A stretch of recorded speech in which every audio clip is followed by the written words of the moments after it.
2025 দুর্গাপুজো আমার কাছে প্রচন্ড স্পেশাল, কারণ এবছরের পুজোটা আমি স্টার্ট করেছিলাম কলকাতার প্যান্ডেল হপিং দিয়ে। তো ভিডিওর আগের পার্টে তোমরা দেখেছো যে দুর্গাপুর থেকে সকাল সকাল আমি পৌঁছে যাই কলকাতা, অ্যান্ড সেখানে গিয়ে ফ্রেন্ডসদের সাথে মিট করি, অ্যান্ড ফাইনালি গিয়ে আমরা আমাদের প্যান্ডেল হপিং স্টার্ট করি। প্রথমে স্টার্ট করেছিলাম সন্তোষ মিত্র স্কোয়ার থেকে, অ্যান্ড এটার থিম ছিল রিসেন্টলি হওয়া অপারেশন সিন্দুরের ওপর বেস করে। যেটা না বললেই নয়, সেটা হচ্ছিল প্যান্ডেলের ভেতরে এখানে ডিটেলসে করা কাজগুলো, যেগুলো কিনা প্রত্যেকটা কালচারের মধ্যে সিঁদুরের যে প্রভাব সেটাকে বোঝানো হয়েছে। অ্যান্ড তার থেকেও বেস্ট যেটা লেগেছে সেটা হচ্ছিল আমার এই প্রতিমার মূর্তি।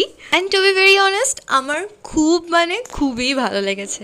এনিওয়ে, তো এরপরই প্রচণ্ড রোদ্দুরের মধ্যে অনেকক্ষণ বেশ হাঁটাহাঁটি করার পর আমরা পৌঁছে যাই college square or college street I think. And পায়ে হেঁটে ঘুরে আমি বুঝেছি কলকাতার প্রত্যেকটা রাস্তা যেন এক একটা স্টোরি বলতে থাকে। তবে রিসেন্টলি হওয়া এত পরিমাণ বৃষ্টি এবং জলের কারণে এই যে বইপাড়ার এতগুলো বই রাস্তায় পড়ে থেকে নষ্ট হচ্ছে, এটা দেখে আমার প্রচণ্ড প্যাথেটিক লাগলো। এনিওয়েতে এরপর আমরা গিয়েছিলাম কফি হাউসে কফি খাওয়ার বা কোনো একটা ব্রেকফাস্ট করার জন্য, বাট আনফর্চুনেটলি ওই টাইমে আই থিঙ্ক 11টা বা 11টা 10-15 এরকম বাজছিল, অ্যান্ড আমাদের ওয়েট করতে হতো 12:30 অবধি। তো টাইমটা এত বেশি থাকার জন্য আমরা চলে যাই নেক্সট লোকেশনে, অ্যান্ড বাকিটা থাকছে নেক্সট পার্টে। ভালো লেগে থাকলে like share and subscribe. By.